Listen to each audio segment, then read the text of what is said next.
Playoffs, just raise your hand, I will call on you. Sorry, Bailey. Coach, season's ending a little earlier for you guys than most. How do you maximize the next couple of days before this weekend? Well, a little bit of everything. Little rest, little mental preparation, some good practices. Probably get some more rest at the end of the week and gear up and get ready to go. It's actually should be a perfect scenario for us, especially with some of the guys that we got out with injuries. They still got a little bit of time. Ryan, then Pat. I know you talked about it a little bit over the weekend, but successful conditioning stint for Landeskog. What's it like watching that unfold, seeing how he comes out of it, and then having him here at practice at the end of it? Number one, it's exciting that he's back and playing. I'm really happy for him. I know it's been a long road. Number two, I think it's exciting for us because it may give us another option here when we get to the weekend and start playing playoff games. So see how he responds this week and see how it all goes. But to have another player of his caliber possibly being ready to go is only a positive one from my mind. Pat? I mean, there's no easy into the playoffs, obviously, but it just seems the road in the Western Conference this year is particularly difficult. How difficult is it facing Dallas and what they bring in the first round matchup? Yeah, it's difficult, but that's the new NHL, right? It's league likes it that way. You're getting long, hard-fought series right out of the gate. You're getting top teams matching up in different divisions, and so it certainly makes it difficult. But I mean, that's the road that we have. So we finished where we finished. They finished where they are. Playing a really good team, one of the top teams in the league right away. And if we're fortunate enough to advance, we'll have to do it again 3 more times likely. So looking forward to the matchup. You know, you got to get out of the gate, you got to play well right away, and you're gonna have to play your best hockey for 2 weeks in order to win. Troy, then Eric.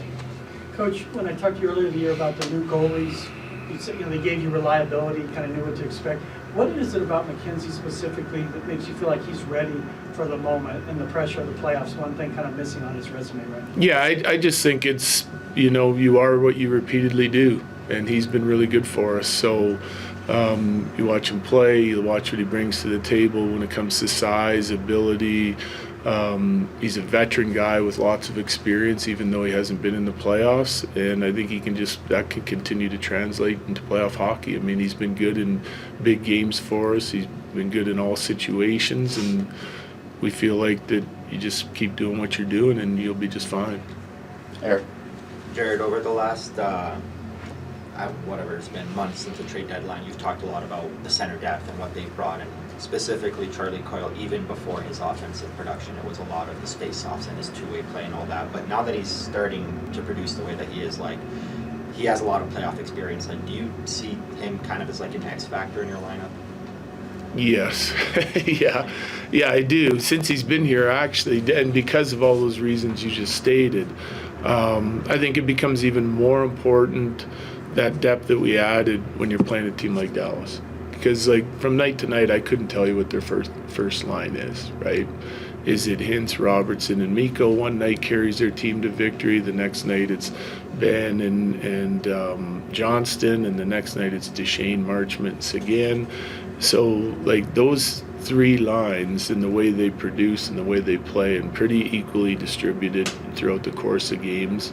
They all play their own certain situations, but all 3 of those lines play a lot, and they're all really dangerous lines. So we're going to need to be able to use all of our depth in order to win against them. It's just that simple, because you can't cover off one line with a matchup and then fail in the others, right? So we're going to need our depth, and we're going to need them all to play well, and I think Charlie and Nelly both have big roles to play in that. Jesse, then Megan. I know you're not going to talk about it too much, but that depth, we saw a lot of guys out this last week. A lot of them were on the ice today. You guys are feeling pretty positive about having close to a full lineup come Saturday? We are hoping so, yeah. We'll see what the week brings, but I think tomorrow's practice will tell us a lot and how guys respond coming out of that. Megan.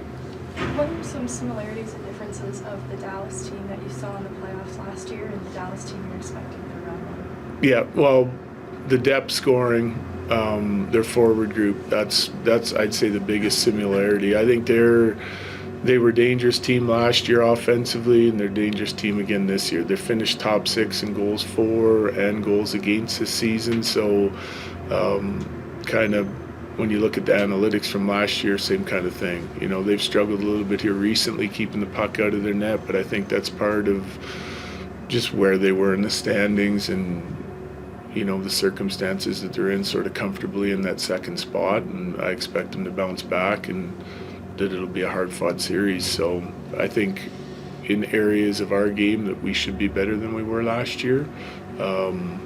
And it was a hard-fought series, and you look at the analytics in that series and how tight every game was.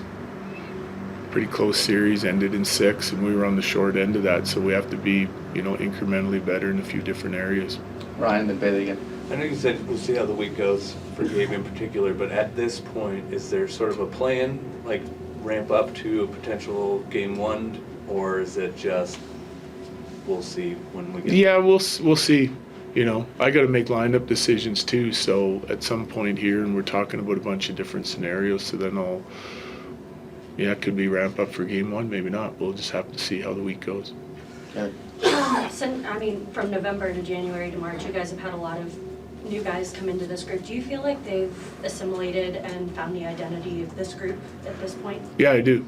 Yeah, I think for a long stretch after the break or after the trade deadline, everyone gets in. There's a little bit of a feeling out period, and then we played some really good hockey. And we've seen flashes of that even over the last couple of weeks with guys in and out of the lineup.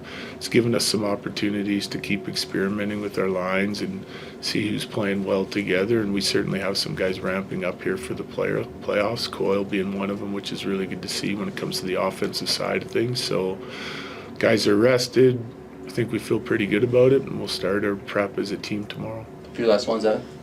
Marty has a lot of playoff experience in Carolina, but his numbers are not as quite as what they are in the regular season. Do you go back and look at what kind of worked for him, what didn't work, or do you kind of just give him a fresh plate moving forward? Fresh plate, but I know what worked for him already and what doesn't. It's the same thing that works for him and what doesn't in regular season. So we've had some discussions on his play and what he needs to do, because I think he can be a huge X factor in this series. Pat, and then Troy. I know you've already faced Mikko once, but is it kind of almost surreal given what he's contributed to you in the playoffs in the past? He's on the other side now. Yeah.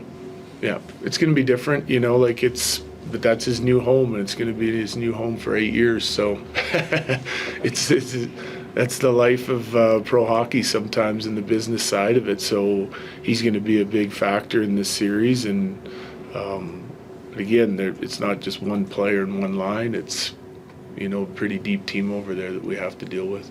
Last one, Troy. Health willing with Gabe, when you make a decision like that, is it based on just what he could bring on the ice, or does the intangible of his leadership that guys talk about that resonates so much, is that part of the decision as well, of what it would mean for him, to them mentally, to see him out there? Yeah, I think that has to play a small role, but the decision has to be mainly on what he can do for us on the ice. Yeah. But I do think you have to take everything into account when you talk about putting them into the lineup. Okay, thank you, Jerry. Yeah, thank you. Thanks, Coach.